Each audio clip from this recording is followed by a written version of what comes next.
চক্ষু দিয়ে দেখি মোরা, আরে চক্ষু দিয়ে দেখি মোরা, শোনার বেলায় কান, স্বাদের বেলায় জিহ্বা আর নাকে নাই ঘ্রাণ। সৃষ্টি করলো কোন কারিগর, নাই তুলনা যার, প্রশংসা করি আমি আল্লাহু তাআলা। সবাই বলি আলহামদুলিল্লাহ। সব মানুষের চেহারা ভিন্ন, সুর একই নয়, কেউ বা কালো, কেউ বা সাদা, কেউ বা বেঁটো হয়। হাতের লেখা এক হয় না, মহিমা তাহার, প্রশংসা করি আমি আল্লাহু তাআলা। সবাই বলি আলহামদুলিল্লাহ। সব ইচ্ছা হলো আল্লাহর, একটু জোরে বলেন সব ইচ্ছা কার? রব্বুল আলামিন বলেন, ওয়াল্লাহু কানাল বাহরু মিদাদান লিকালিমাতি রাব্বি লানাফিদাল বাহরু ক্বাবলা আন তানফাদা কালিমাতু রাব্বি ওয়ালাউ জি'না বিমিথলিহি মাদাদা। আওয়াজ দিয়ে বলেন আল্লাহু আকবার। আল্লাহর প্রশংসা লিখতে গিয়ে তোমরা যদি সমুদ্রের জলকে, পানিকে কালি হিসেবে ব্যবহার করো, শেষ হয়ে যাবে। মহাসমুদ্র যদি তৈরি করা হয়, এই সমুদ্রের পানিও কালি হিসেবে ব্যবহার করা হয়, সেটাও শেষ হয়ে যাবে। আল্লাহর প্রশংসার কোন শেষ হইবে না। জোরে আওয়াজ দিয়ে বলেন আলহামদুলিল্লাহ। আল্লাহর প্রশংসা আমরা করতে জানি না।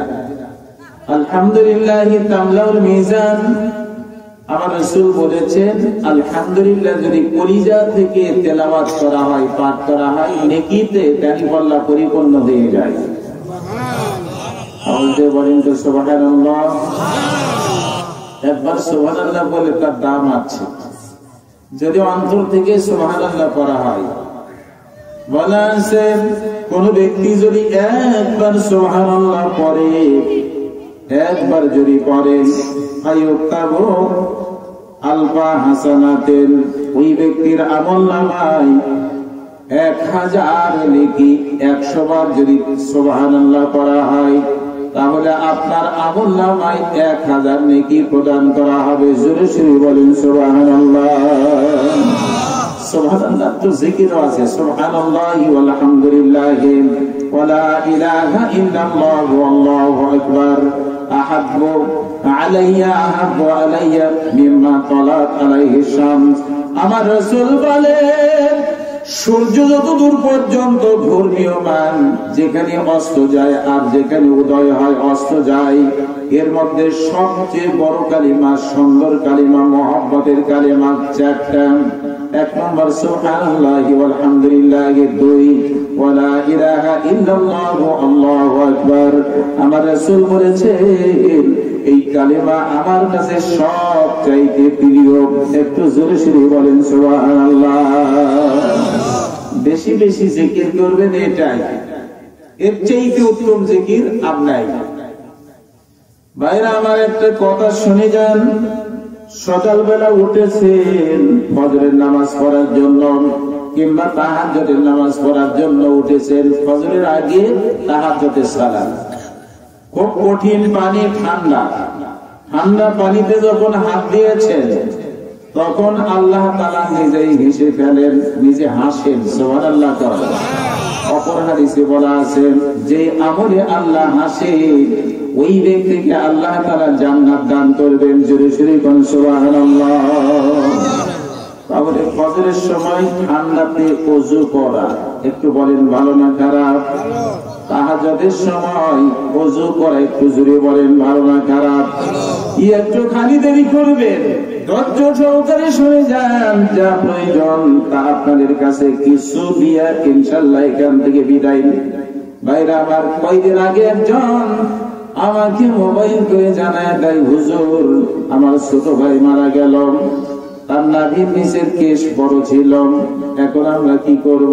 বিষয়টা তো আছে, এই বিষয়টা কেমন হবে, কি হওয়া দরকার, একটুখানি আপনাদের কাছে বলে যাই। আল ফিতরাতু খামসুন, ফিতরত হলো 5টি।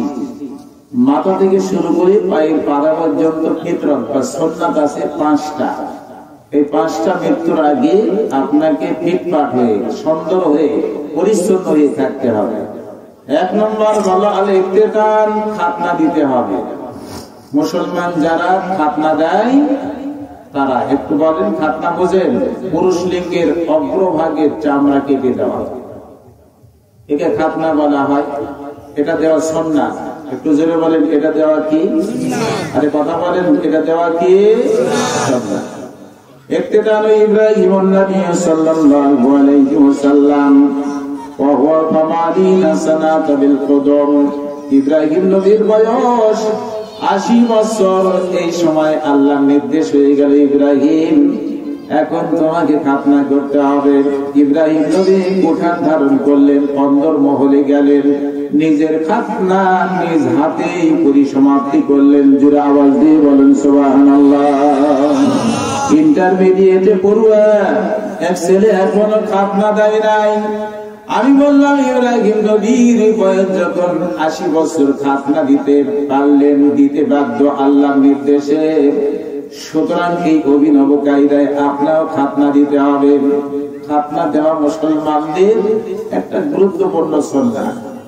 নম্বর 2 একটুখানি বলে যাই, আল ইস্তিহদাদ, নাভির নিচের পশম পরিষ্কার করতে হবে। 10 দিনই করলে ভালো, না হলে 20 দিন, 30 দিন, 40 দিন যেন পারিয়ে না যায়।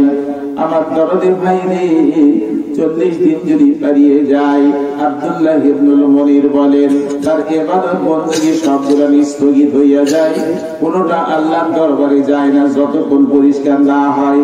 তাই আপনার কাছে বলে যাই, 40 দিনের মধ্যে আপনি পরিষ্কার করে নিজে পরিচ্ছন্ন হয়ে যাবেন। নম্বর 3 একটুখানি বলে যাই, অতাকলিমুল আসফার, হাতের নখ পরিষ্কার করবেন। আমাদের মেয়েরা, ছেলেরা অনেকে হাতের নখ বড় রাখে, হাতের নখ কাটা, ছোট করা রাসূলুল্লাহর সুন্নাত। জোরে চিৎকার দিয়ে বলেন সুবহানাল্লাহ। তারপরে নম্বর 4 বলে যাই, ওয়ানাফুল ইবতিন, বগল পরিষ্কার করা, এটাও রাসূলের সুন্নাত। এটাও যেন সবসময় পরিচ্ছন্ন থাকে, 40 দিন যেন পারিয়ে না যায়। এইবারে 5 নম্বর বলে যায়, মোচটা ছোট করতে হবে। দাড়ি বড় করবেন আর মোচ ছোট করবেন।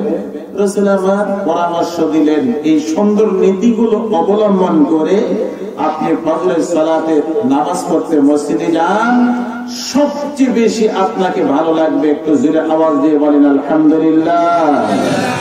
ইসলাম পরিচ্ছন্ন, এর মধ্যে কোন সন্দেহ আছে? জোরে সুরে বলেন সন্দেহ আছে? যুবকেরা 2টা কারণে ধ্বংস হয়ে যাচ্ছে। এক, মাস্টার ভিশন, এই যে মোবাইল দেখে তারা নিজকে নষ্ট করছে। মাস্টার ভিশন, হস্তমৈথুন, যুবকেরা নষ্ট হয়ে যাচ্ছে। 2, মদ খায়। একজন আলেমের ছেলে মদ খায়, 1 বার 2 বার 3 বার জেল হাজতে পাঠায়া দিল, তবু পরিতৃপ্ত নয়, তৃপ্ত নয় বাবা। বারবার করে বাবা বলে, ছেলে যখন বাড়িতে আসে তখন দেখে যায় টাকা তার অনেক চাহিদা, এমনকি আলমিরার সমস্ত কাপড় গুলো নষ্ট করে ফেললাম। টাকা দাও, স্বর্ণ দাও, বিক্রয় করে নিজে নিশা করে। যুবক রে, তুমি সাবধান, হুঁশিয়ার হয়ে যাও, এমনটি তুমি করো না। যুবক রে, সুন্দর চরিত্র নিয়ে তুমি কবরে যাও, তোমার জীবন ধন্য হবে, এই জীবনে শান্তি নেমে আসবে। ও আমার দরদি ভাইরা, কোন ছেলে মদ পান করার পরে তওবা করে নাই, এই অবস্থায় যদি দুনিয়া থেকে বিদায় লয়, আমার রাসূল বলেছেন, তাহলে এই ব্যক্তি মতারু সরাসরি জাহান্নামে যাবে। বলেন নাউযুবিল্লাহ। সাবধান, হুঁশিয়ার হয়ে যাই। আমরা মুসলমান, আমরা মেনে চলবো মহান গ্রন্থ আল কোরআন, এর মধ্যে কোনো সন্দেহ নাই। জোরে বলেন সন্দেহ আছে? This is the book of Allah.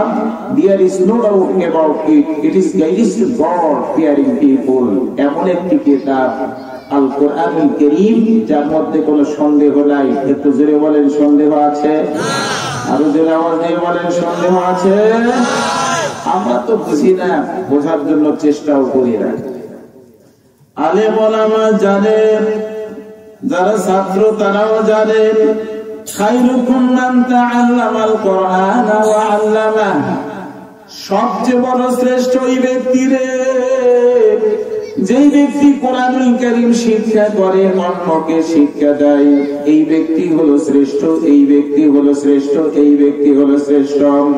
বড় ধনী ব্যক্তিকে শ্রেষ্ঠ বলা হয় নাই।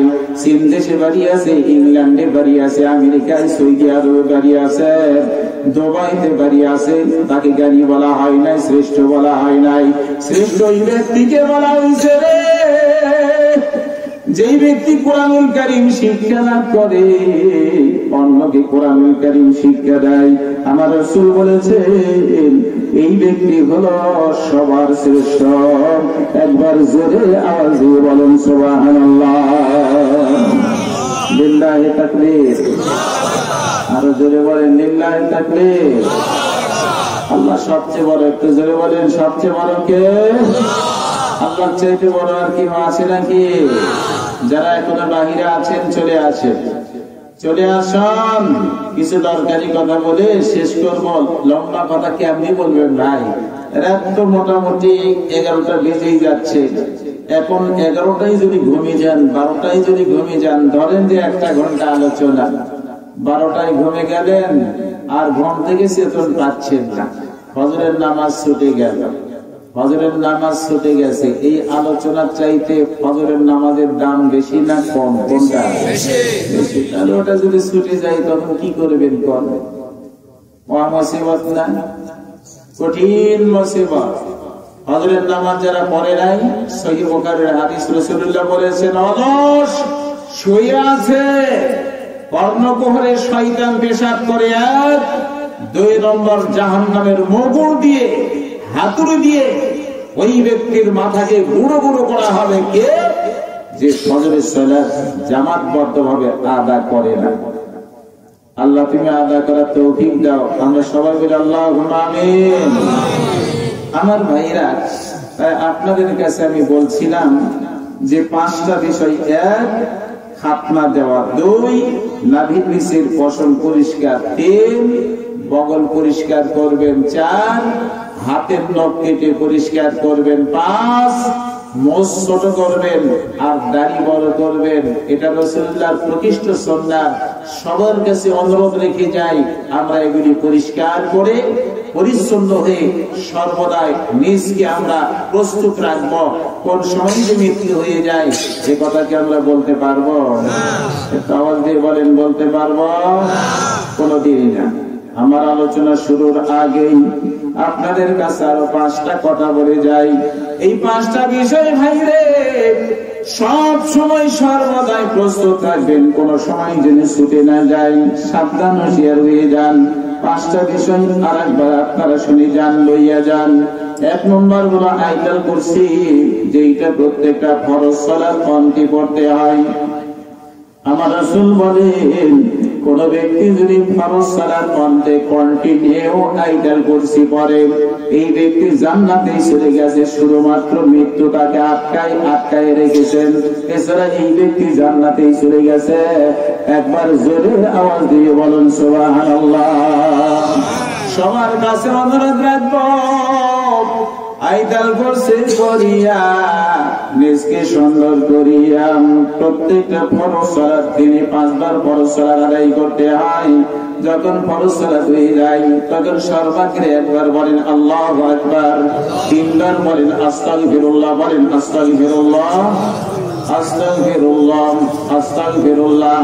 আমি ক্ষমা চাই আল্লাহর কাছে। একটু জোরে বলেন, ক্ষমা চাই কার কাছে? আস্তাগফিরুল্লাহ এর অর্থ হলো আল্লাহ গো, আমি তোমার কাছে ক্ষমা চাই। ও আমার দরদি ভাই, এক ওয়াক্ত সালাতে যদি 3 বার ইস্তিগফার করা হয়, তাহলে 5 ওয়াক্ত সালাতে 3 × 5 = 15 বার করা হয়। দরদি ভাই রে, আল্লাহর কাছে দিবে থেকে নিত প্রাণ লইয়া খালিস নিয়তে যদি আমরা বলি আস্তাগফিরুল্লাহ, আমার রব তুমি মাফ করে দাও, ক্ষমা করে দাও, আমাদের রব আমাদেরকে ক্ষমা করে দিবেন। একবার জোরে আওয়াজ করে দিয়ে বলেন সুবহানাল্লাহ। আমাদেরকে ক্ষমা করবেন আল্লাহ, একটু জোরে বলেন কে? তাই বলেছিলাম আয়াতুল কুরসি পড়বেন, আপনি জান্নাতে চলে গেছেন, শুধুমাত্র আপনাকে মৃত্যু আটকায় রেখেছেন। ভাইরা আমার, ফরজ নামাজ পড়ে এই আমলটাও করবেন, এটাও সুন্দর করে আমল করে যাবেন। আল্লাহু লা ইলাহা ইল্লাহু আল হাইয়ুল কাইয়্যুম, একে আবার ইসমে আজম বলা হয়। আয়াতুল কুরসি পড়ে যদি কোনো ব্যক্তি দোয়া করেন, তার দোয়া আল্লাহর দরবারে কবুল হইয়া যায়। একবার জোরে আওয়াজ দিয়ে বলেন সুবহানাল্লাহ। আমাদের দোয়া কবুল করার মতো কেউ নাই, একজনই দোয়া কবুল করবেন। একটু জোরে বলেন তিনি কে? আরে একটু জোরে জোরে বলেন তিনি কে? ও আমার ভাই, আল্লাহ ছাড়া কোনো কেউ নাই, কোনো ইলাহ নাই, কোনো প্রভু নাই, কোনো রব নাই, হুকুমদাতা নাই, কোন বিধানদাতা নাই, একমাত্র হুকুমদাতা বিধানদাতা একজন। জোরে চিল্লায় বলেন তিনি কে? আমার ভাই, এটা সাক্ষ্য দিতে হবে, দাম আছে লা ইলাহা ইল্লাল্লাহ। অর্থ জানেন? আল্লাহ ছাড়া কোনো ইলাহ নাই। একটু যদি বলেন আল্লাহ ছাড়া কোন সত্য ইলাহ নাই, মাবুদ নাই, প্রতিপালক নাই। আমাদের একমাত্র রব, একমাত্র প্রতিপালক। দুই হাত আকাশের দিকে করে বলেন তিনি কে? আরো জোরে সুরে বলেন তিনি কে? লিল্লাহি তাকবীর। যে কয়েকজন লোক আছেন আল্লাহ সাক্ষ্য দিচ্ছেন না, আল্লাহ সাক্ষ্য দিতে আপত্তি আছে নাকি? একটু জোরে বলেন আপত্তি আছে? তাহলে কণ্ঠ ছেড়ে দিয়ে একটা সাক্ষ্য দেন, আপনার আমার রব কে? একটু হ্যাঁ বলবেন। এখানে রেকর্ড হচ্ছে, বিশ্বাস আপনি করেন আর না করেন, রেকর্ড হয়। জমিন রেকর্ড করে, ইয়াউমা ইযিন তুহাদ্দিসু আখবারাহা, এই জমিন কথা বলবে কিয়ামত দিবসে। এক জায়গায় ইটিশ পিটিশ করছেন, মনে করলেন যে আমি আড়ালে আছি, কেউ দেখতে পাচ্ছে না, একজন কিন্তু দেখেন। একটু জোরে বলেন তিনি কে? এরপরে দুইজন ফেরেশতা আছে সম্মানিত, কিরামান কাতিবিন, এরা কিন্তু রেকর্ড করছে। আর কে রেকর্ড করে? আল ইয়াউমা নাখতিমু আলা আফওয়াহিহিম ওয়া তুকাল্লিমুনা আইদিহিম ওয়া তাশহাদু আরজুলুহুম বিমা কানু ইয়াকসিবুন। বন্ধু, কিয়ামত দিবসে মুখে মোহর মেরে দেওয়া হবে, দুই হাত কথা বলবে, দুই পা সাক্ষ্য দিবে। হাত যা যা বলছে সত্যই বলছে, হাতও সাক্ষ্য দিবে, পাও সাক্ষ্য দিবে। আপনার বিরুদ্ধে যদি পারে, এই কথা বলার জন্য হাত এবং পাকে অনুমতি দিবে একজন জনে। চিৎকার দিয়ে বলেন তিনি কে? আর একটু জোরে বলেন তিনি কে? তো যেতে হবে ভাই, আল্লাহ কথাটা থাকলে। মৃত্যুর সময় তো আমরা অনেক কিছু নিয়েই দৌড়ঝাঁপ করি, কোরআন নিয়ে দৌড়াচ্ছি, হাদিস নিয়ে দৌড়াচ্ছি, সূরা ইয়াসিন নিয়ে দৌড়াচ্ছি, কিন্তু আমার রাসূল বলেছেন মান মাতা ওয়া হুয়া ইয়ালাম আন্নাহু লা ইলাহা ইল্লাল্লাহ দাখালাল জান্নাহ। রাওয়াহু মুসলিম। কোন ব্যক্তি মৃত্যুর সময় যদি লা ইলাহা ইল্লাল্লাহ পড়তে পড়তে মারা গেল, রাসূলুল্লাহ বলেন এই ব্যক্তি জান্নাতে চলে গেল। তাহলে মৃত্যুর সময় কালিমা হোক লা ইলাহা, আরে বলে লা ইলাহা ইল্লাল্লাহ, এটা আমল করবে, এটা ভালো জিনিস। এরপরে বলা আছে মান ক্বালা লা ইলাহা ইল্লাল্লাহ মুখলিসান দাখালাল জান্নাতা। যেই ব্যক্তি লা ইলাহা ইল্লাল্লাহ অন্তর থেকে পাঠ করলো, এই ব্যক্তিকে আল্লাহ জান্নাত দান করবে। তাহলে একটু ভালো করে বলেন তো, লা ইলাহা ইল্লাল্লাহ। লাতে তিন আলিফ টানবেন, লা ইলাহা ইল্লাল্লাহ। ইয়া আল্লাহ, মৃত্যুর সময়টা আমাদের মুখে তুমি স্মরণ করে দিও। আমরা সবাই বলি আল্লাহুম্মা আমিন। আর একটা জিনিস শুনে যান, মান ক্বালা লা ইলাহা ইল্লাল্লাহ সিদকান মিন কলবিহি, কোন ব্যক্তি যদি প্রকৃতপক্ষে অন্তর থেকে লা ইলাহা ইল্লাল্লাহ বলে, ওই ব্যক্তির জন্য জাহান্নাম হারাম। সুবহানাল্লাহ। দুটাই বুখারী মুসলিমের হাদিস। আল্লাহ আমল করার তৌফিক দাও, আমরা সবাই মিলে আল্লাহুম্মা আমিন। লা ইলাহা ইল্লাল্লাহ প্রত্যেকটা নবী ও রাসূলের, আদম থেকে নিয়ে শেষ পর্যন্ত तमाम নবী ও রাসূলের আপনার কি বলে তাবলীগ ছিল। রাসূলুল্লাহ সবার প্রচারণা ছিল, সবাই ওনারা যে দাওয়াত দিতেন সেটা হলো লা ইলাহা ইল্লাল্লাহ। এটার মধ্যে সব আছে, আল্লাহ ছাড়া কোনো প্রকৃত ইলাহ নাই, একমাত্র প্রকৃত ইলাহ হলো আল্লাহ। একটু জোরে বলেন প্রকৃত ইলাহ কে? এটা একটু চিন্তা করবেন। এইবারে আপনাকে কবরে নিয়ে যাওয়া হলো, যাওয়ার পরেও আপনাকে জিজ্ঞেস করা হবে। আমার ভাইরা শুনে রাখেন রে, একটুখানি মনে যায়। 5টা কথা বলছিলাম, ওই দিকে আবার গেলাম। 1 নম্বর আইটাল করছি 5 ওয়াক্ত সালাত পড়তে ফরজের পর যেই ব্যক্তি আমল করবে, আল্লাহ এই ব্যক্তিকে জান্নাত দান করবেন। শুধুমাত্র মৃত্যু তাকে আটকায় রেখেছে, নইলে মরার পরে এই ব্যক্তির ঠিকানা আল্লাহ জান্নাতে করে দিবেন। একবার জোরে আওয়াজ দিয়ে বলুন সুবহানাল্লাহ। আর একজনখানি শুনে যান, যেই ব্যক্তি ঘুমানোর জন্য যায় বিছনায়, এখনই ঘুমিয়ে যাবে, যাওয়ার সময় আইতাল কুরসি পড়ে যদি ঘুমিয়ে যায়, এই ব্যক্তির পাহারার জন্য আল্লাহ একটা ফেরেশতা মোতায়েন করেন। জোরে আওয়াজ দিয়ে বলুন সুবহানাল্লাহ।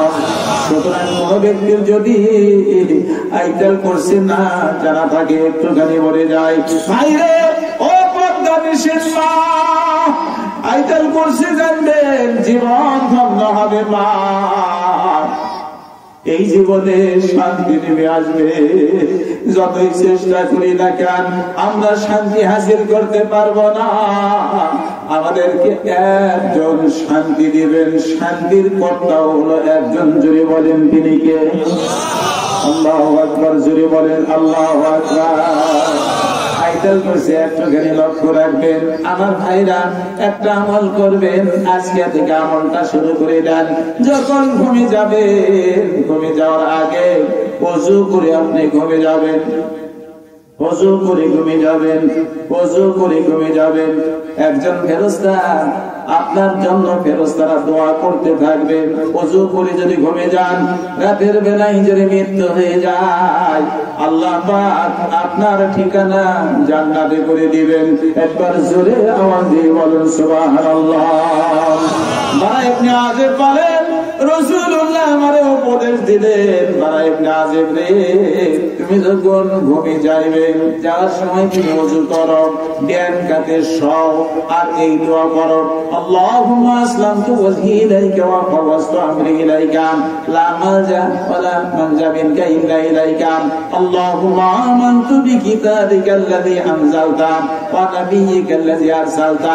এই দোয়া পড়ে কোন ব্যক্তি যদি ঘুমিয়ে যায় আর রাতের বেলায় যদি মৃত্যু হয়ে যায়, আমার রাসূল বলেছেন এই ব্যক্তির ঠিকানা আল্লাহ জান্নাতে করে দিবেন। একবার জোরে আওয়াজ দিয়ে বলুন সুবহানাল্লাহ। আমি 5টা কথা বলছিলাম। 1 নম্বর আয়াত পড়ছি, সুন্দর করে পাঠ করবেন, লম্বা কথা বলতে চাই না। 2 নম্বর কথা বলে যাই রে, সূরা মুলক 67 নম্বর সূরা, কোরআনুল কারীমের 67 নম্বর সূরা। সূরার নাম হলো সূরা মুলক। একটু জোরে বলেন সূরার নাম কি? সূরা মুলক। তাবারাকাল্লাযী বিয়াদিহিল মুলক ওয়া হুয়া আলা কুল্লি শাইইন কাদির। الذي خلق الموت والحياة ليبلوكم أيكم أحسن عملا وهو العزيز الغفور। একবার জোরে আওয়াজ দিয়ে বলেন আল্লাহু আকবার। 30টা আয়াত এই সূরাতে আছে, 30টা আয়াতে কারিমা, 30টা আয়াত। একটু জোরে বলেন কয়টা আয়াত? যে ব্যক্তি প্রত্যেকটা রজনীতে এই সূরাটা পড়েন, এই সূরাটা পড়েন। আমি এশার নামাজ পড়লাম, ওইখানে বসে এই সূরাটা আমি তেলাওয়াত করলাম। নাসাইর হাদিসে বলা আছে, তিরমিজির হাদিসে বলা আছে, কোন ব্যক্তি যখন রজনী বেলায় ঘুমে যাওয়ার আগে এই সূরাটা তেলাওয়াত করে ঘুমে যায়, সূরা মুলক তেলাওয়াত করে ঘুমে যায়, এই ব্যক্তি যখন ইন্তেকাল করবে এই ব্যক্তির কবরের আযাব আল্লাহ মাফ করে দিবে। একটু জোরে জোরে বলেন সুবহানাল্লাহ, আরেকবার বলেন আল্লাহু আকবার, আবার জোরে জোরে বলেন আল্লাহু আকবার। আর এই কথা বলছিলাম সূরা মুলক মুখস্থ করার কথা একটুখানি বলে যাই। আমার দরদি ভাই, আমরা ওযু করিতে ঘুমিয়ে যাওয়ার চেষ্টা করি না। আমার দরদি ভাই, আমরা সূরা মুলক পাঠ করি না। আমার মায়েরা বোনেরা, কি নিয়ে যাইবেন রে? সামান্য কিছু কয়দিন দুনিয়ার বুকে থাকবো, দেখতে দেখতে জোয়ান, তারপরে বৃদ্ধ হব, এরপরে অন্ধকার কবরে যাব। কোনো পুঁজি নাই, কোনো কিছুই নাই, কে নিয়ে কবরে যাবেন আমার দরদি ভাই? তাই সবার কাছে বলে রাখছি, আল্লাহ আমাদেরকে চোখ দিল, হাত দিল, পা দিল, সুন্দর মাথা দিল, কান দিল, দুই পাটি দাঁত দিল, একটা হৃদয় দান করলো, তার সাথে দুইখানা পা দান করলো, সুন্দর বডি দিল। আল্লাহ ইবাদত করি না, আল্লাহকে আজও চিনতে পারি নাই। সবার কাছে বলে যাই, সুন্দর কথা করে এইগুলো আমল করে চলি, আমার আল্লাহ রহমত দিয়া ভরপুর করবেন। একবার জোরে আওয়াজ ছেড়ে দিয়ে বলুন সুবহানাল্লাহ। আমাদের সব কিছুর মালিক একজন, ধরে চিৎকার দিয়ে বলুন তিনি কে? তাহলে এইবারে শোনেন, আপনারে কবরে নিয়ে যাওয়া হচ্ছে, সেখানে কালিমার কি দাম আছে একটুখানি শুনে যান। দুনিয়াতে রাজনীতি করলেন, অন্য কিছু করলেন, অন্যকে মনে করলেন, ও না থাকলে আমি বেঁচে যাইতাম, আমি মারাই যাইতাম, ওই ডাক্তার না থাকলে আমার বাবা মারা যাইত, ও আমাকে সাহায্য করে তাই আমি বেঁচে থাকি, এইরকম না বলিয়াম। সব কিছুর মালিক হলো একজন, যদি চিল্লায় বলেন তিনি কে? শেষ পর্যন্ত আসমান জমিনের মালিক থাকবে একজন, যদি চিল্লায় বলেন তিনি কে? জমি ক্রয় করেছেন টাকা দিয়ে, কিংবা আপনার জমি আরেকজন ক্রয় করেছেন, আবার আরেকজন ক্রয় করবে, হ্যান্ড ওভার হবে, একজন কিনবে আরেকজন বিক্রি করবে, একজন কিনবে আরেকজন বিক্রি করবে। কিন্তু 100টা জমি লইয়া কেউ তো অন্ধকার কবরে যায় না, কিয়ামত হয়ে যাইবে, আপনাদের ঘাটাগণ এখানেই থেকে যাবে। শুনে রাখেন ভাই, এগুলোর মালিক প্রকৃত পক্ষে আমরা কেউ নয়, এ সমস্ত মালিক একজন আছেন, জুড়ে বলেন তিনি কে? আল্লাহ। আল্লাহ বলতে অসুবিধা আছে? আওয়াজ দিয়ে বলেন আল্লাহ। আল্লাহু আকবার বলেন, আল্লাহু আকবার। মুয়াজ্জিন আল্লাহু আকবার বলে, মুয়াজ্জিন আযান দেয় আল্লাহু আকবার, আল্লাহু আকবার। কত সুন্দর কণ্ঠ! মুয়াজ্জিন আযান দিয়ে 12 মুসলমান আযান আছেন, তাই আশারা সানাতাম। কোন ব্যক্তি যদি 12 বছর আযান দেয়, তো যদি বলেন কয় বছর আযান? কষ্ট হয় নাকি? একটু বলেন কষ্ট হয়? উঠবেন না, একজন উঠবেন না, উঠলেই কিন্তু বক্তৃতা ছেড়ে দেব। মুয়াজ্জিন যদি 12 বছর আযান দেয়, একটু জোরে বলেন কয় বছর? 12 বছর। এই ইতিকাফের নিয়তে, সুন্দর কিছু নিয়তে, কোরআন শোনার নিমিত্তে, জান্নাত পাওয়ার নিমিত্তে আমরা এখানে কিছু সময় থাকবো। ইনশাআল্লাহ রাজি আছেন? একটু বলেন ইনশাআল্লাহ। এটা আমাদের বিরাট হাতিয়ার। ভবিষ্যৎ কাজের আগে আমরা সবাই ইনশাআল্লাহ বলবো, ইনশাআল্লাহ না বললে বিপদগামী হয়ে যাবে। আমি যে এই কথা আপনাকে বলছিলাম ভাইরা আমার, মুয়াজ্জিন যদি 12 বছর আযান দেয়, একটু জোরে বলেন কয় বছর আযান?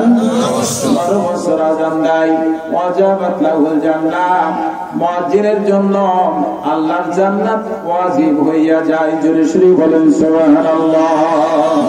12 বছর যদি আযান দেয়, মুয়াজ্জিনের জন্য জান্নাত ওয়াজিব হইয়া যায়।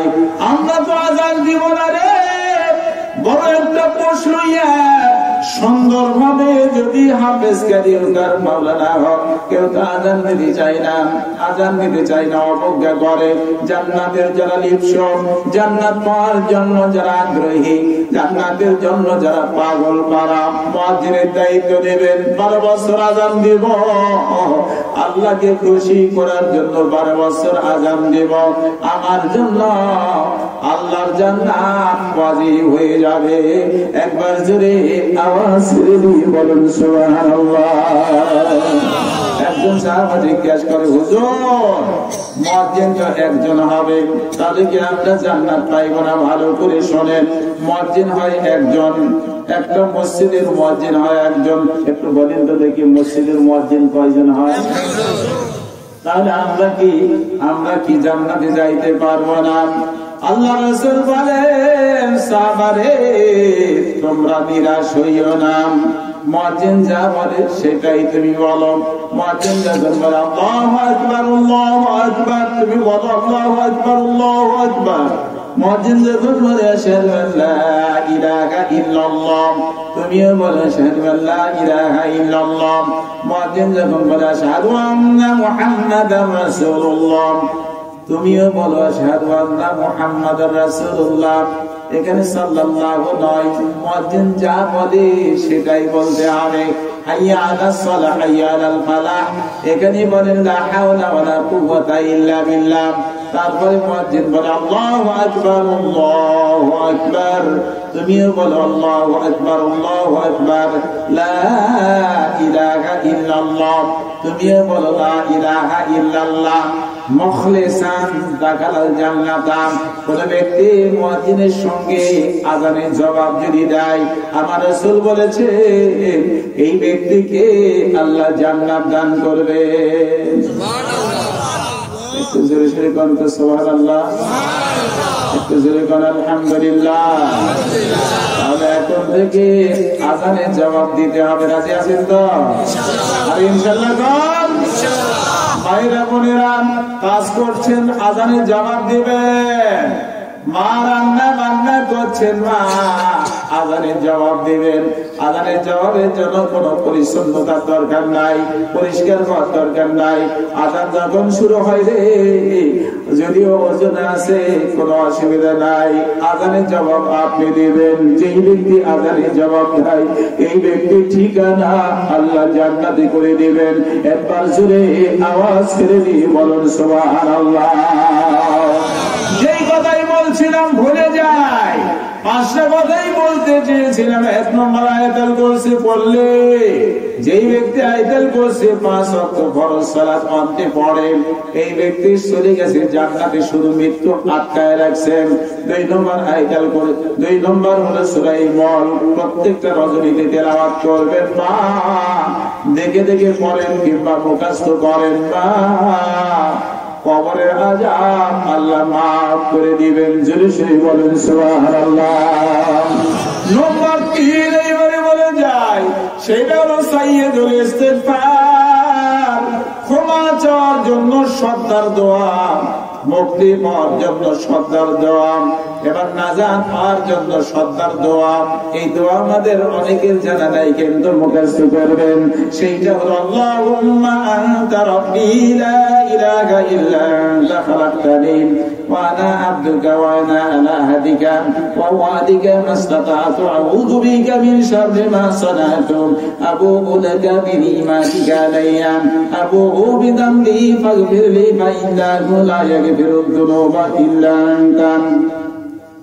একে সাইয়্যিদুল ইস্তিগফার বলা হয়, এটা সাইয়্যিদুল ইস্তিগফার বলা হয়। কোন ব্যক্তি যদি সহিহ বুখারীর বর্ণনায় শুনে রাখেন ভাইরা আমার, কোন ব্যক্তি যদি সকালবেলা সাইয়্যিদুল ইস্তিগফার পড়ে আর দিনের বেলায় যদি মারা যায়, আল্লাহ পাক এই ব্যক্তিকে জান্নাত দান করবেন। জোরে বলেন সুবহানাল্লাহ। কোন ব্যক্তি সন্ধ্যার সময় সাইয়্যিদুল ইস্তিগফার পাঠ করেছে, রাতের বেলায় মারা গেছে, এই ব্যক্তির ঠিকানা আল্লাহ জান্নাতে করে দিবেন। একটু জোরে আওয়াজ দিয়ে বলেন আল্লাহু আকবার। তাই সবার কাছে বলে যাই, যার জানা নাই তাকে মুখস্থ করার জন্য অনুরোধ করে গেলাম। সাইয়্যিদুল ইস্তিগফার করবে, রাসূলুল্লাহ জান্নাতের ঘোষণা দিয়ে গেলেন। এত সুন্দর কথা সবার কাছে বলে যাই, আমরা সবাই সাইয়্যিদুল ইস্তিগফার মুখস্থ করব। আমরা সবাই রজনী বেলায় সিলাই পাঠ করব। প্রত্যেকটা ফরজ অন্তে 5 ওয়াক্ত সালাত অন্তে আমরা ভাই কাইতাল কুরসি পড়ব। এবারে 4 নম্বর আমলের কথা বলে যাই। ওযু শেষ হলো, কালেমায়ে শাহাদাত পড়েন। ওযু শেষ হলো, কালেমায়ে শাহাদাত পড়েন। আশহাদু আল্লা ইলাহা ইল্লাল্লাহু ওয়াহদাহু লা শারীকা লাহু ওয়া আশহাদু আন্না মুহাম্মাদান আবদুহু ওয়া রাসূলুহু। ফাতিহাত আবওয়াবুল জান্নাতির তামানিয়া। যেই ব্যক্তি ওযুর পরে কালেমায়ে শাহাদাত পড়ে, তার জন্য জান্নাতের 8টা দরজা খুলে দেওয়া হয়। সুন্দর কথা। কালকে থেকে আমল করা শুরু করি বন্ধু, আমল করা শুরু করি, জীবনটা ধন্য হবে। এই জীবনে শান্তি নেমে আসবে। আর শান্তি দেওয়ার মালিক একজন। জোরে চিল্লায়ে বলেন তিনি কে? আরো জোরে বলেন তিনি কে? কালিমায়ে শাহাদাত তো আমরা পড়তে পারি, আশহাদু আল্লা ইলাহা ইল্লাল্লাহ ওয়াহদাহু লা শারীকা লাহু ওয়া আশহাদু আন্না মুহাম্মাদান আবদুহু ওয়া রাসূলুহু। ফুতিহাত লাহু আবওয়াবুল জান্নাতিল তামানিয়া। যেই ব্যক্তি ওযুর পরে কালিমায়ে শাহাদাত পড়ল, তার জন্য জান্নাতের 8টা দরজা খুলে যায়। একটু জোরে চিৎকার দিয়ে বলেন সুবহানাল্লাহ। আরেকবার জোরে বলেন আল্লাহু আকবার। এইবারে শুনে যান, যাদের কবরে শাস্তি হবে না, যাদের কবরে শাস্তি হবে না, আল্লাহ মাফ করে দিবেন। আগেই বলেন আল্লাহু আকবার। জোরে বলেন আলহামদুলিল্লাহ। তাহলে একটুখানি লক্ষ্য রাখেন মায়েরা বোনেরা, আপনারা মনে হয় পর্দা নিশিন মা পর্দার আড়ালে বসে আছেন, একটুখানি শুনে যান। মা গো, মা 4টা যদি বৈশিষ্ট্য, 4টা যদি আমল আপনার মধ্যে থাকে গো মা, তো আপনাকে আল্লাহ রাব্বুল আলামিন জান্নাত দান করবেন। সুবহানাল্লাহ। তো 1 নম্বর সেটা হলো স্বামীকে সবচেয়ে বেশি ভালোবাসবে। আলহামদুলিল্লাহ। মা বোন যদি স্বামীকে সবচেয়ে বেশি ভালোবাসে, বলা আছে ওই নারী জান্নাতে যাবে। একটু জোরে জোরে বলেন সুবহানাল্লাহ। তিরমিজির হাদিসে বলা হয়েছে, যে নারী স্বামীকে রাজি করিয়া স্বামীকে খুশি রেখে বিদায় নিল, দুনিয়া থেকে বিদায় নিল, এই নারীর ঠিকানা আল্লাহ জান্নাতে করে দিবেন। একবার জোরে আওয়াজ দিয়ে বলেন সুবহানাল্লাহ। স্বামী নারীর পরম ধন, মা বোনেরা শোনো। আর স্বামী নারীর পরম ধন, মা বোনেরা শোনো। স্বামীর খেদমত করতে মাগো বেল চাহি না কেন, হাসি মুখে খারের চোখে দেখবে স্বামীর দিকে, তবেই তাহার মনটা তোমার দিকে পড়বে চোখে। সবার কথা ছেড়ে আগে স্বামীর কথা ধরো, দিবানিশি 24 ঘন্টা তারই খেদমত করো। যদি তুমি তাহার মনটা করতে পারো জয়, পরম সুখী হইবে মাগো জানিও নিশ্চয়। খানা পিনা কাপড় চোপড়, আরে খানা পিনা কাপড় চোপড়, তেল সাবান আর কত সবই হাজির দেখবে মাগো দিল চাহিবে যত। সবই হাজির দেখবে মাগো দিল চাহিবে যত। একটু জোরে জোরে বলেন আল্লাহু আকবার। 7টা গুণ যদি থাকে মা, আপনাকে জান্নাতের সিগন্যাল আমার রাসূল দিয়ে গেছেন সিলসিলায়ে সহিহা। 1 নম্বর হলো স্বামীকে সবচেয়ে বেশি ভালোবাসবে, দেবরকে নয়। স্বামীকেই সবচেয়ে বেশি ভালোবাসবে, দেবরকে নয়। কার কাছে পর্দা করতে হয় মা একটুখানি শুনে যান। 1 নম্বর পর্দা দেবরের কাছে করতে হবে। সুবহানাল্লাহ। 1 নম্বর পর্দা দেবরের কাছে করতে হবে। একজন সাহাবা জিজ্ঞেস করে, আরাইতুল হামওয়া, দেবর সম্পর্কে আপনি একটুখানি বলেন। আল্লাহ রাসূল বলেন, কালাল হামওয়াল মাউত, দেবরের সঙ্গে দেখা করার আগে তুমি কবরে যাও। দেবরের সঙ্গে দেখা করার আগে তুমি কবরে যাও। দেবরের সঙ্গে দেখা করার আগে ঘাটাগণ গ্রামের মায়েরা, দেবরের সঙ্গে দেখা করার আগে তুমি কবরে যাও, তবুও তুমি দেবরের সঙ্গে ইটিস পিটিস করিও না। আর আমাদের মা, স্বামী আমার যেমন তেমন, নাকি দেবরই কলিজার মতো। নাউজুবিল্লাহ। এগুলি আমাদের ছাড়তে হবে মা। 1 নম্বর দেবরের কাছে পর্দা, 2 নম্বর ভাসুরের কাছে পর্দা, 3 নম্বর নন্দার কাছে পর্দা করতে হবে, 4 নম্বর দুলা ভাইয়ের কাছে পর্দা করতে হবে। এই সময় তো মেলা বসে গেছে মা। আপনার বড় জামাতার সঙ্গে আপনার ছোট মেয়েটারে বাজারে পাঠাবেন না, বিলকুল হারাম, বিলকুল হারাম, বিলকুল হারাম। তাহলে এবার দুলা ভাইয়ের কাছে পর্দা, তাহলে কাছেও পর্দা করতে হবে মা। তারপরে বিহাইয়ের কাছেও পর্দা করতে হবে। এবারে হলো আপনাকে চাচাতো ভাই, মামাতো ভাই, খালাতো ভাই, ফুফাতো ভাই, তাদের কাছেও পর্দা করতে হবে। চাচা শ্বশুর, মামা শ্বশুর, খালু শ্বশুর, ফুফা শ্বশুর, এদের কাছেও পর্দা করতে হবে। আপন খালুর কাছে পর্দা করতে হবে, আপন ফুফার কাছেও পর্দা করতে হবে। ও ভাই, এটা আমার কম ধর্মের কথা আপনি বলে গেলেন। হাদিসে আমরা পাই রে, যদি খালা মারা যায় তাহলে খালু এই খালার মা ভাগ্নিকে বিবাহ করতে পারবে। ওই দিকে ফুফু যদি মারা যায় তাহলে ফুফা এই ফুফুর ভাগ্যকে বিবাহ করতে পারবে বলে হাদিসে রয়েছে। পর্দার ব্যবস্থা মেনে চলি, তাহলে আপনার পরিবারে কোনদিন ব্যভিচার প্রবেশ করবে না। একবার জোরে আওয়াজ করে দিয়ে বলুন সুবহানাল্লাহ। লিল্লাহি তাকবীর। তার কাছে পর্দা করা লাগবে না। ওয়ালা সালা ইউযিনা যিনাতাহুন্না ইল্লা লিবুলাতিহিন্না। স্বামীর কাছে পর্দা করা লাগবে না। একটু জোরে জোরে বলেন সুবহানাল্লাহ।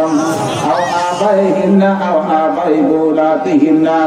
নিজের মামার কাছে পর্দা লাগবে না, আপন দাদার কাছে পর্দা নাই, আপন নানার কাছে পর্দা নাই। এরপরে শ্বশুরের কাছে পর্দা করা লাগবে না। কিন্তু সাবধান, হুঁশিয়ার হয়ে যায় এলাকার মারে, দেবর হোক আর শ্বশুর হোক আর ভাসুর হোক, বক্ষের কাপড় যেন বক্ষে আবৃত করে, বক্ষ যেন সাবধান করে। আমার আল্লাহ বলেন, অনিয়াজরিবনা বিখুমুরিহিন্না লা জিউবিহিন্না। নারী জাতি, মহিলা ওরে, তুমি কাপড় দিয়া, মাথার কাপড় দিয়া তোমার বক্ষকে তুমি আবৃত করো। এলাকার মাকে আমি একটুখানি বলে যাই, পুরুষকে বলা হয় নাই, আপনাকে বলা হয়েছে মা গো, আপনার বক্ষে কি আছে মা? যার জন্য আল্লাহ বলে দিলেন, তুমি তোমার ওড়না দিয়ে ওড়নাটা ঝুলাইয়া দাও, বক্ষকে তুমি আবৃত করো, কেউ যেন বুঝতে না পারে। সাবধান, হুঁশিয়ার হয়ে যায়। আল্লাহর কালাম মেনে চলে দরদি মারে, আমাদের উপরে আমার আল্লাহ শান্তি দিবেন। একবার জোরে আওয়াজ করে দিয়ে বলেন আলহামদুলিল্লাহ। শান্তি দেওয়ার মালিক হলো একজন, জোরে চিল্লা বলেন কে? কেন বললাম না?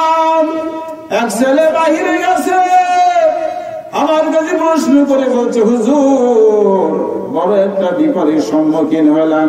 আমি যখন বাহিরে গিয়েছিলাম, আমার আম্মা নাই, ছোট ভাইটা মাদ্রাসায় পড়াশোনা করে, বাবা আমার স্ত্রীর সঙ্গে শ্বশুর আর বৌমা দুজনের মধ্যে সম্পর্ক ঘনিষ্ঠ হয়ে যায়, শেষ পর্যন্ত ব্যভিচারে লিপ্ত হয়। এরপরে আমার বাবা এত খারাপ কর্ম করলো, অসুস্থ হইয়া বাবা দুনিয়ার থেকে বিদায় লইল। হুজুর গো, বিবি আমারে বলে তোমার আব্বা তো মারা গেল, আমি চলে আসলাম। বিবি আমারে আত্মান্ত সবগুলো ঘুরে বলল, হুজুর আমি একটু জানতে চাই বাবা আমার কি অবস্থায় আছে। আমি বললাম, তুমি কি তোমার বাপকে মাফ করেছে কিনা একটুখানি বলো। বলছে হুজুর মাফ করলে হবে কি, আমার বাবা দুশ্চরিত্র হইয়া অন্ধকার কবরে গেল, বারবার পানি দোলা দেয়। যেই কথা আমি বলছিলাম, মা গো শ্বশুরের কাছে আপনি স্বাধীন ভাবে চলাফেরা করবেন, সাবধান হুঁশিয়ার হয়ে যায়, পর্দা ব্যবস্থা বরণ করি গো মা। আপনার পরিবারে আল্লাহর শান্তি নেমে আসবে। একবার জোরে আওয়াজ ছেড়ে দিয়ে বলুন আলহামদুলিল্লাহ। আওয়াজ নাই হিল্লা বলা আছে, এরপরে আওয়াজ নাই বৌলাতে হিল্লা। ছেলের কাছে পর্দা করা লাগবে না, আলহামদুলিল্লাহ কর। এক নম্বর বললাম স্বামীর কাছে পর্দা নাই, স্বামী যেমন ইচ্ছা তেমন ব্যবহার করতে পারে, শুধুমাত্র মাসিক ছাড়া। স্বামী অমাবস্যা রাতেও যদি স্ত্রীর কাছে যেতে চায় কোথাও নিষেধ নাই, যে কোনো সময় বিবি তার স্বামীকে খুশি করবে, আলহামদুলিল্লাহ কর, এটাই বিধান। আর তো আগেই বললাম স্বামীকে খুশি করে স্ত্রী দুনিয়া ত্যাগ করলো, ওই স্ত্রীর ঠিকানা আল্লাহ জান্নাতে করে দিবে। আর একটা জোরে শুনে করেন সুবহানাল্লাহ। তারপরে স্বামীর সঙ্গে অভ্যাস করেন আপনি নায়িকা আর আপনার স্বামী হলো নায়ক। এই দুইটা ছাড়া আপনার সুন্দর চেহারা কোন জায়গাতে প্রদর্শন করতে পারবেন না।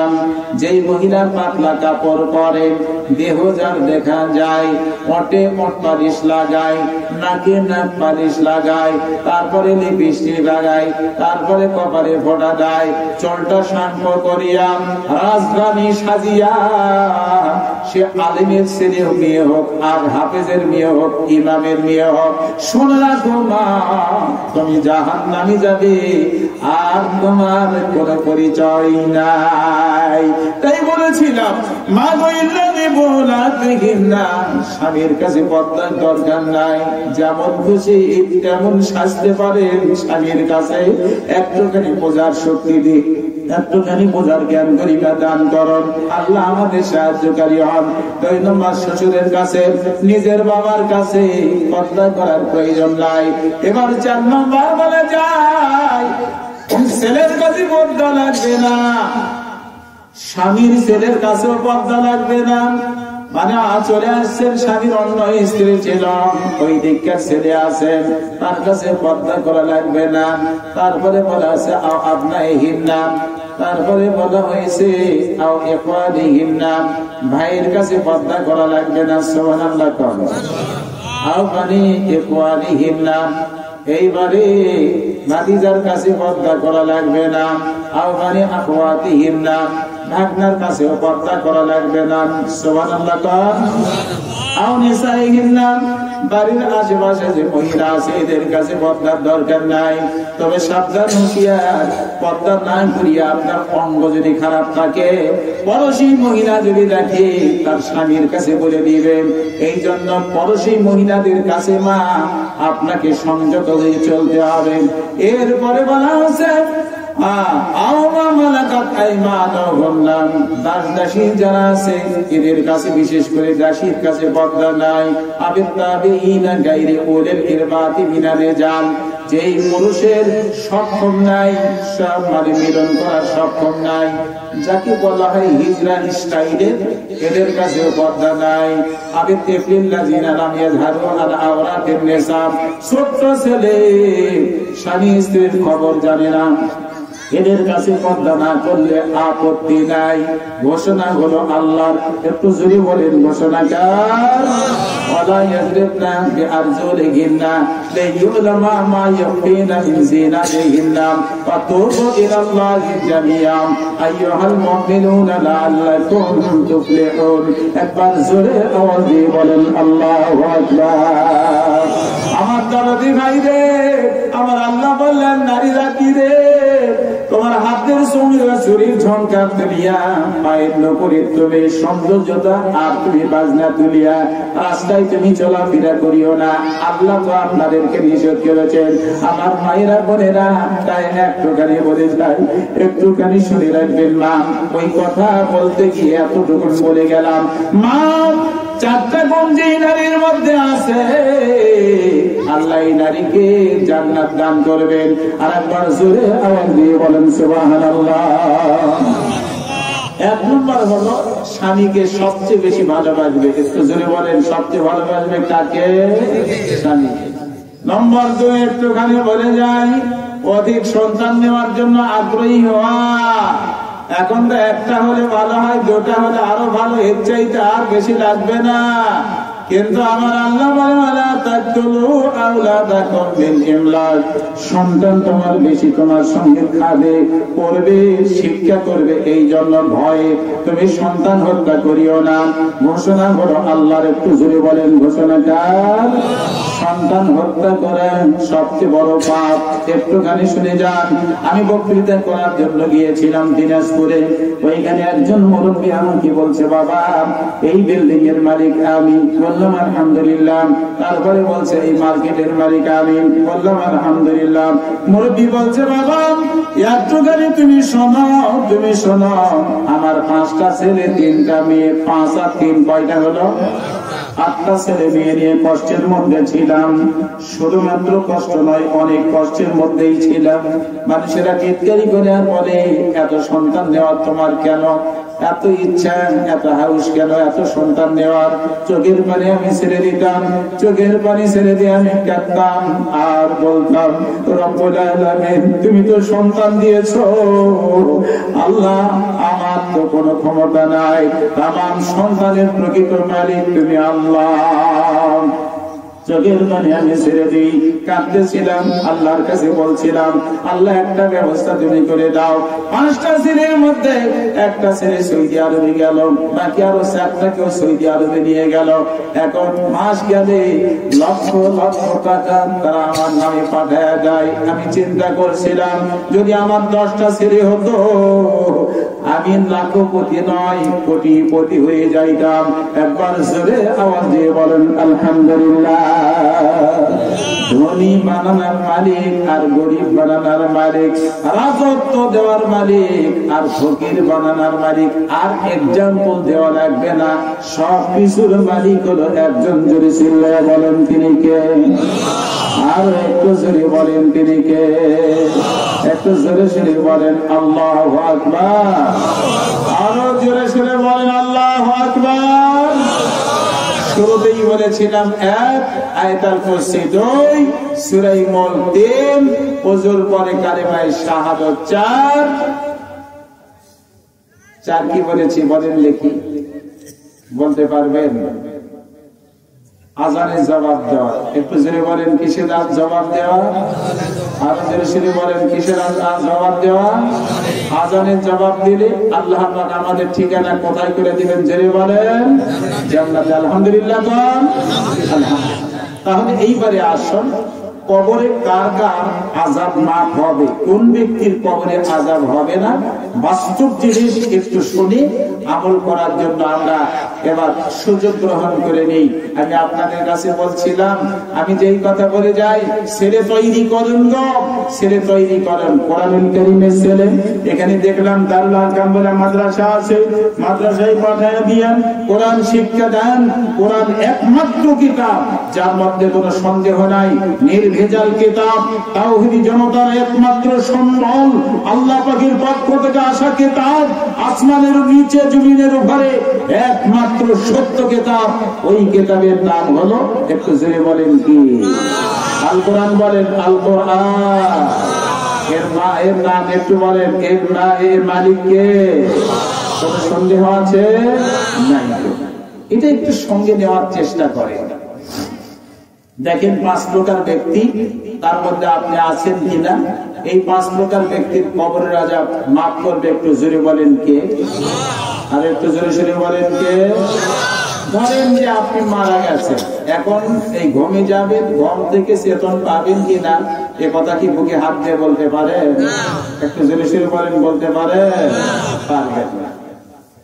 এখন আপনাকে খাটুলিতে ওঠায় অন্ধকার কবরের দিকে নিয়ে যাওয়া হচ্ছে। ইমানদার যদি হয় তো বলে, দেরি করিও না, এক্ষুনি আমার কবরে নিয়ে চলো। ইমানদার ব্যক্তি যদি হয়, কবরে রাখা মাত্র জান্নাতি সুবাস, জান্নাতি নাজ নিয়ামত লাভ করতে থাকে। জোরে শুনি কোন সুবহানাল্লাহ। আর যদি শয়তান প্রকৃতির লোক হয়, ও আমল ভালো নাই, নামাজ পড়ে নাই, কাঁদবে আর বলবেন কোথায় রইলেন প্রাণের বন্ধু বসিয়া, রবে যায় মৃত্যু ব্যক্তি কান্দিয়া, কোথায় রইলেন প্রাণের বিবি বসিয়া, জন্মহরের দাবি দাও গো সারিয়া। এখন কবরে আপনার ইতর নামানো হবে। যখন তিনজন ব্যক্তি কবরের মধ্যে আছে, কবরবাসী মনে করে এই তিনজন বুঝি আমার সঙ্গে সাথী হবে, সঙ্গী হবে। একটুখানি বললে ভালো হয়, মৃত্যুকে তিনটা জিনিস অনুসরণ করে, দুইটা জিনিস ফেরত আসে, একটাই কবরের মধ্যে যায়। এক নম্বর হলো ছেলে মেয়ে আত্মীয় স্বজন, কেউ জানাজার মানুষ কেউ কবরে যাবে না। যাবে নাকি? এরপরে খাট পালন জমিন, কেউ তো আপনার সঙ্গী কবরে হইবে না। শুধুমাত্র আমলটা আপনার কবরে সঙ্গী হবে। আমল যদি সুন্দর হয়, আমি আপনার কবরের মধ্যে সুন্দর থাকবো। আমল যদি খারাপ হইয়া যায়, জান্নাতে যাওয়ার কোন পথ নাই। তরদি মুসলিম ভাতৃবৃন্দ, এইবারে উপরে মাটি চাপা দিয়ে সবাই যখন চলে গেল, মন কান্নাকির কবরে প্রবেশ করলো। দুইজন কবরের মধ্যে এমন একটা ঘর দে, যেই ঘরে আপনার কেউ সঙ্গী হইবে না, আপনার বাবাও যাবে না, আপনিও বাবার সঙ্গে কবরে যাইবেন না, আপনার ছেলেও আপনার সঙ্গে কবরে যাবে না, সাজের বিবিও কবরে যাবে না, কেউ তো কবরের সঙ্গী হইবে না। শুধুমাত্র আমল নামা সেইটাই রইয়া কবরে ঢুকবে। কবরে উঠাইয়া বসানোর পর আপনার এইবারে জিজ্ঞাসা করা হবে, কবরবাসী বলো তোমার রব কে? একটু জোরে জোরে বলেন, আমাদের রব। যারা চোখ করে দেখলেন তা ঠকে যাবেন ভাই।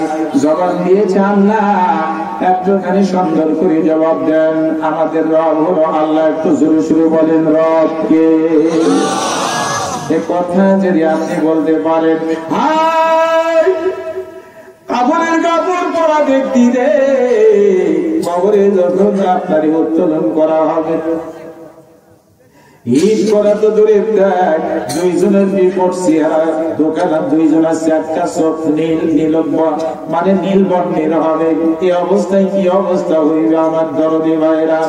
আপনাকে কবরে উঠে বসানো হবে, আপনার পরিবেশ সেই সময় কি হইবে একটুখানি চিন্তা করে দেখেন। তারপরে উঠানোর পরে আপনারে প্রশ্ন করা হবে, এই দুনিয়াতে যারা রব বলে স্বীকার যায় নাই, আল্লাহকে রব বলে স্বীকৃতি দেয় নাই, 5 ওয়াক্ত নামাজ পড়ে নাই, রমজান মাসে সিয়াম পালন করে নাই, বহু বিটির পর্দার মধ্যে রাখে নাই, আল্লাহর কোরআনুল কারীমের হুকুম প্রতিপালন করে দেয়, দুনিয়াদার ছিল, এই ব্যক্তির কি অবস্থা হইবে? তাই একটুখানি আমি বলে যাই, তবে ভাইরা আমার, ইমানদার যদি হয় রে, কয়জন ব্যক্তি প্রশ্নের জবাব দিতে সক্ষম হইবে জানি না।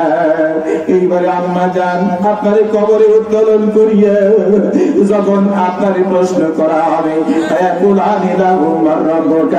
আপনি যদি দিনদার পরহেজগার হন, আপনি যদি আল্লাহওয়ালা হন, আপনি যদি সচ্চাদিনের মানুষ হন, তাহলে জবাব দিতে সক্ষম হবেন, আমার রব হলো আল্লাহ। দুই হাত আকাশের দিকে তুলে একটুখানি বলেন, আপনার আমার রব কে? আরো জোরে জোরে বলেন, রব কে? একটু হাতটা এইভাবে তুলে দেখেন, আল্লাহ একটুখানি দেখো। আল্লাহ গভীর রজনী হতে চলেছে মাওলা, কিছু সংখ্যক তোমার বান্দাদেরকে নিয়ে আল্লাহ এখানে হাত উঠেছি। মাহবুব অন্য কোন কারণে নয়, মাহবুব এত রাত ধরে যারা কোরআনের কারিমের কথা শুনে, আল হাদিসের কথা শুনে, আল্লাহ হাতওয়ালাদেরকে পাক কাতমে নামাজি বানায়া দাও। সবাই বলেন আল্লাহুম্মা আমিন। হে আল্লাহ তুমি হাত দেখো, আল্লাহ তুমি হাত দেখো, কারা কারা হাত তুলেছে চিহ্নিত করে নাও। কুদরতি ক্যামেরায় চিহ্নিত করে নিয়ে আজকের এই মাহফিলের বাদাওলাতে আল্লাহ তুমি নাজাত দিয়ে আমাদের ঠিকানা তুমি জান্নাতে করে নিও। সবাই মিলে আল্লাহুম্মা আমিন। একটু বলেন কার দরবারে হাত তুলেছিলাম? আল্লাহর দরবারে। আল্লাহ যদি খুশি হয় তার কোনো ভয় আছে? একটা প্রশ্ন করা হলো, অন্ধকার কবরে চারটা প্রশ্ন করা হবে। দেখেন তো চারটা প্রশ্ন করা হবে, এই চারটা প্রশ্নের আওতাভুক্ত আপনি আছেন কিনা। তারপরে আপনার কবর আযাব মাফ করে দিয়ে আর বেশি কথা আমি রিফারেন্স টানবো না। তবে একটা কথা, সর্বশেষ দোয়া নিয়ে এখান থেকে বিদায় হবেন। আমি গুরুত্বপূর্ণ সর্বশেষ তওবা করাবো।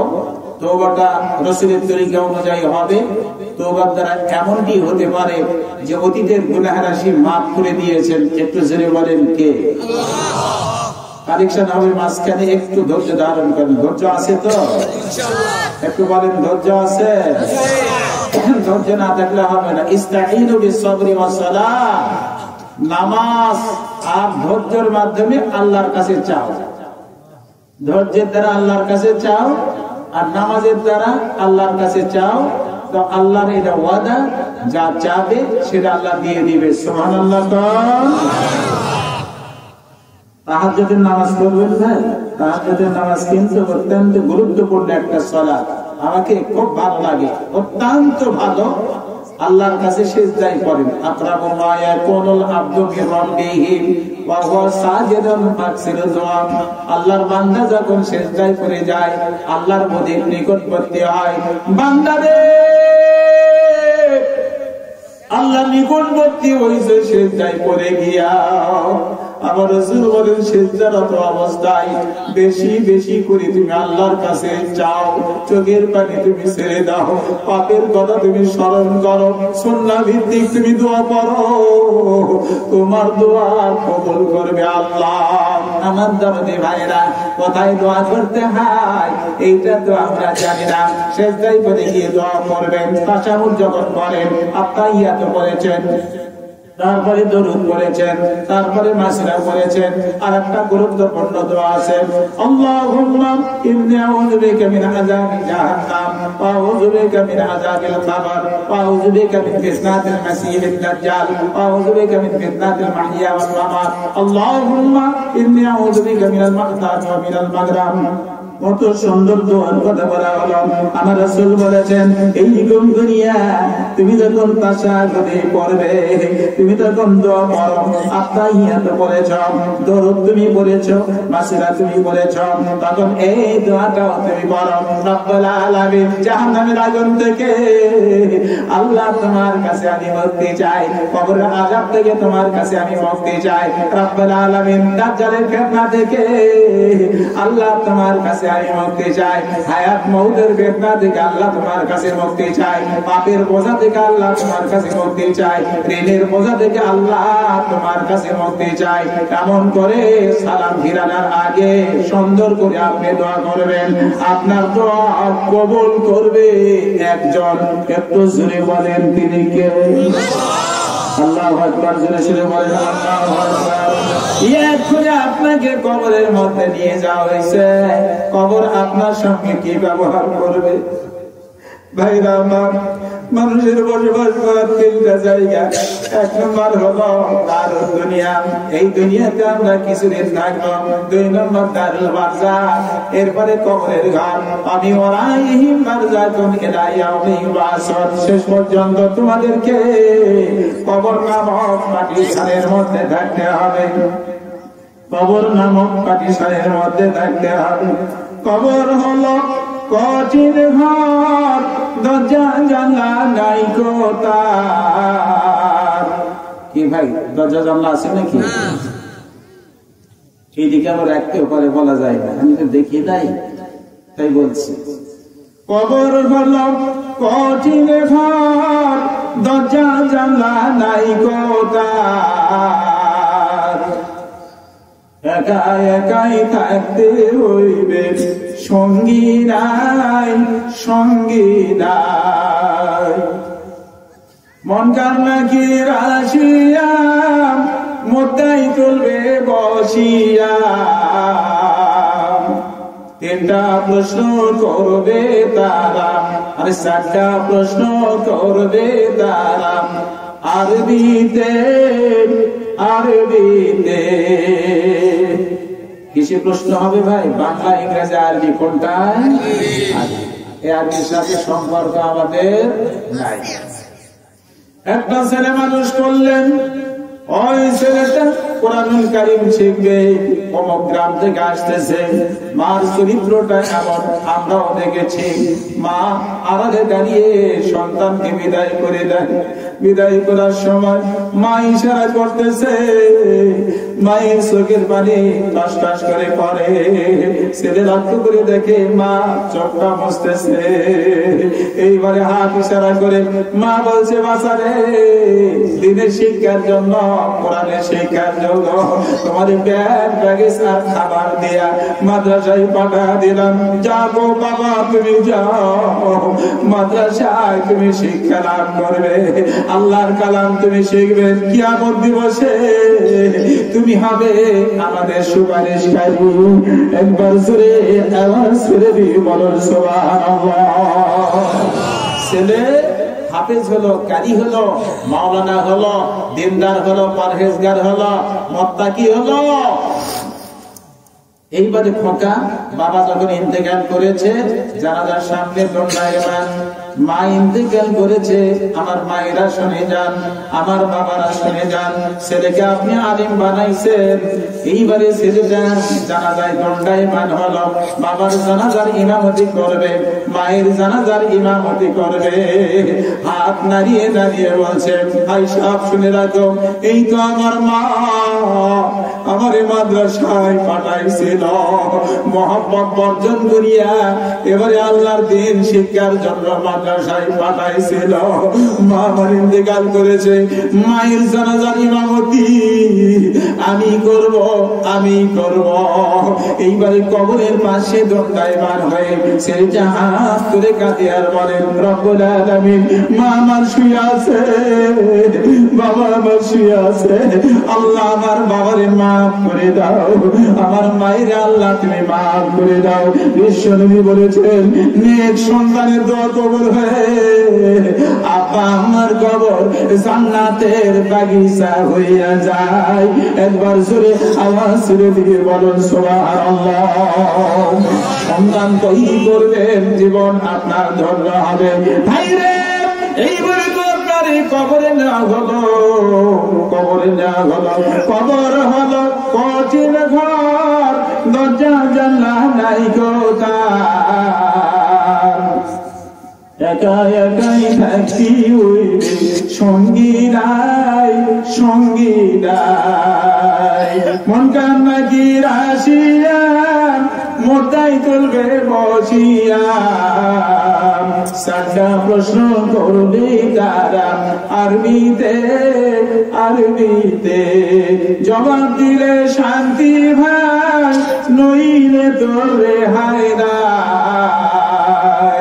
লোহার ডান্ডা মারিবে তোমায় হাতিয়া হাতিয়া, লোহার ডান্ডা মারবি তোমায় হাতিয়া হাতিয়া। সহ্য করা যাবে না, অসহনীয়। একজন তো চোখে দেখে না, আর একজন কানে শুনে না, কি অবস্থা হবে? ভাইরে এইবার আপনি প্রশ্ন করলো তোমার রবকে, এবার আপনি জবাব দিলেন আমার রব হলো আল্লাহ। একটু জোরে বলেন, আপনার আমার রবকে? তোমার জীবন ব্যবস্থা কি ছিল একটুখানি বলো। এবার সুন্দর করে জবাব দিবে, ইসলাম। মন কান্না কি রে? আমার দিন ইসলাম। জোরে সুরে বলেন আলহামদুলিল্লাহ। মন কান্না কি রে? এই ব্যক্তিকে একটুখানি বলতে হবে। এবার যদি সত্যবাদী হয়, এবার যদি ইমানদার হয়, পরহেজগার হয়, সুন্দর করে জবাব দিবে, রাসূলুল্লাহ সাল্লাল্লাহু আলাইহি ওয়াসাল্লাম এবার 4 নম্বর প্রশ্ন করা হবে, ফায়াকুলানি লাহু ওয়া মাইয়ুদরিকা ফায়াকুলু কারাতু কিতাবাল্লাহি আমানতু বিহি ওয়া সাদ্দাকতু। সুন্দর করে জবাব দিবে। মুনকার নাকির বলবে, তুমি কেমন করে জানলে তোমার রব আল্লাহ, তোমার দ্বীন ইসলাম, তোমার নবী মুহাম্মদ, এটা তুমি কেমন করে জানলে? এবার সুন্দর করে জবাব দিবে, ফায়াকুলু কারাতু কিতাবাল্লাহ। মুনকার নাকির আল্লাহর কালাম বলেছিলাম, আল্লাহর কালাম প্রমাণ করেছে আমার রব আল্লাহ, আল্লাহর কালাম প্রমাণ করেছে আমার দ্বীন ইসলাম, আল্লাহর কালাম প্রমাণ করেছে আমার নবী মুহাম্মদ। এখন আকাশ থেকে গায়েবে আওয়াজ হবে, সত্য বলেছে রে। এই ব্যক্তির কবরকে জান্নাতের ঘর বানায়া দাও, এই ব্যক্তির পরনে জান্নাতের পোশাক দিয়ে দাও। একবার জোরে আওয়াজ করে দিয়ে বলেন সুবহানাল্লাহ, লিল্লাহি তাকবীর। ওখানেও কোরআনুল কারীম লাগবে, ওখানেও কোরআনুল কারীম লাগবে। কোরআন যদি সুপারিশ করে, দেরি নাই, আপনি জান্নাতে চলে যাবেন। সুবহানাল্লাহ।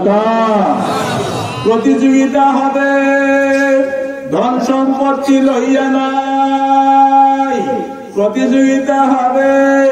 সুন্দর কোরআন শিখব, কোরআন সুন্দর করে পড়ব, কোরআন আমল করব, কোরআন সন্তানাদিকে শিক্ষা দিব।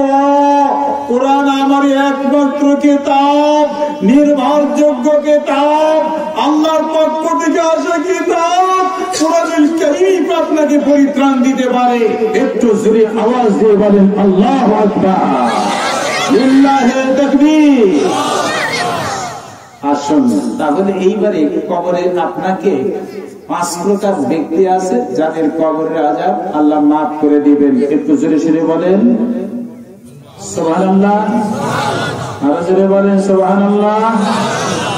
1 নম্বর হলো, বলেছি আগে, 1 নম্বর যদি আপনার মৃত্যু, আপনি ইমানদার হতে হবে কিন্তু, যে নামাজ পড়ে না, শুক্রবারে মারা গেছে, বউ বেটির পর্দার মধ্যে রাখে না, শুক্রবারে মারা গেছে, তারপরে হলো মিথ্যা কথা বলে, শুক্রবারে মারা গেছে, নাদান হস্তি মূর্খ, আল্লাহ ছাড়া আল্লাহর বিরুদ্ধে কাজ করেছে, শুক্রবারে মারা গেছে, কাজ হবে না। মানিল মুসলিমিন ইয়ামত ইয়ামুল জুমআ।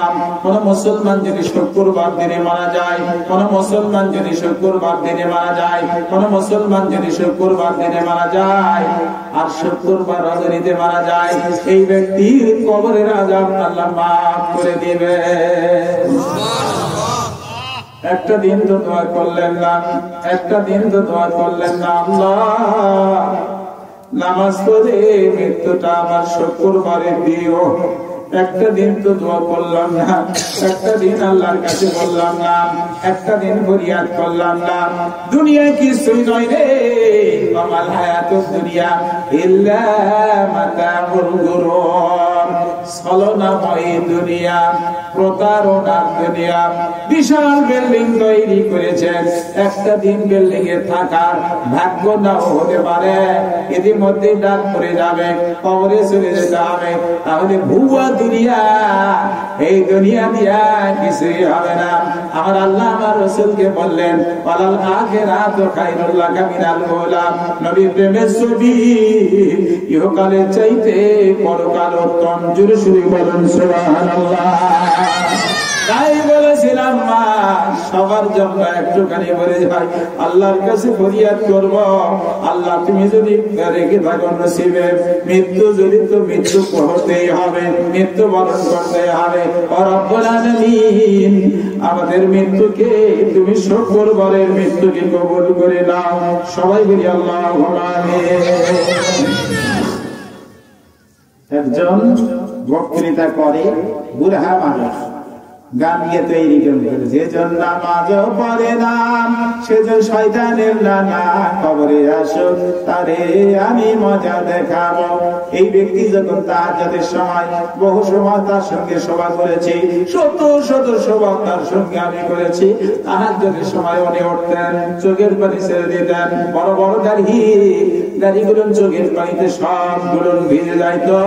উনি বলতেন, আল্লাহ আমার মৃত্যু যদি হয় শুক্রবারে আমার মৃত্যু দিও। আমি দেখতে পেলাম আমার কাছে মেসেজ চলে আসলো, মওলানা মিজানুর রহমানের মৃত্যু আল্লাহ কবুল করে নিয়েছে, শুক্রবার দিনে তার মৃত্যু হয়ে গেছে, শুক্রবার দিনে আল্লাহ তাকে কবুল করে নিয়েছেন। জোরে শুরু বলেন সুবহানাল্লাহ।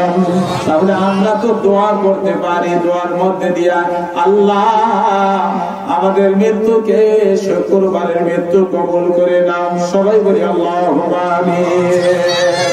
দুই নম্বর কথা বলে যায়,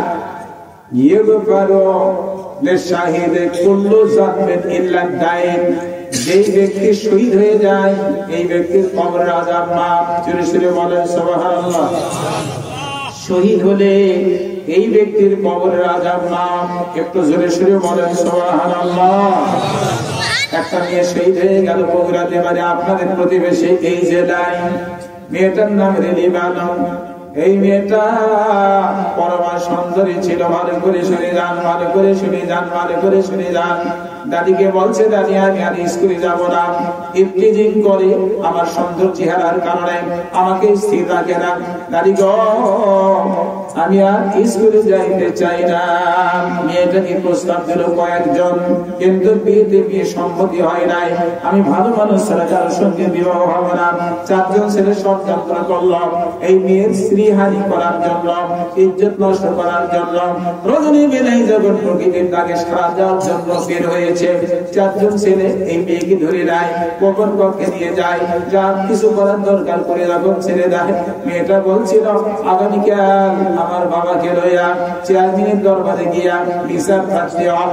বলতে না বলতে চার ছেলে মেয়েকে ধরে নিল, পাটে দড়ি দিয়ে এই মেয়েটার হাত পা বেঁধে নিল। গোপন কক্ষের মধ্যে মাথায় কেরাসিনের তেল দিয়া যখন আগুন ধরা দিল, ওই হাত পা দাও। মেয়েটা কাঁদতেছিল আর বলছিল, আগুনের স্তূপ থেকে ইব্রাহিম নবীকে তুমি রেহাই দিয়েছ, পরিত্রাণ দিয়েছ। ওই আল্লাহর কাছে আমি বলি, রব্বুল আলামিন তুমি কি দেখছো জানি না গো মাওলা, আজকের এই কঠিন অবস্থা থেকে আল্লাহ তুমি নাজাত দাও। আল্লাহ সব কিছু তুমি দেখছো। বলতে না বলতে মেয়েটার দোকানে হাতের বাঁধ খুলে গেল।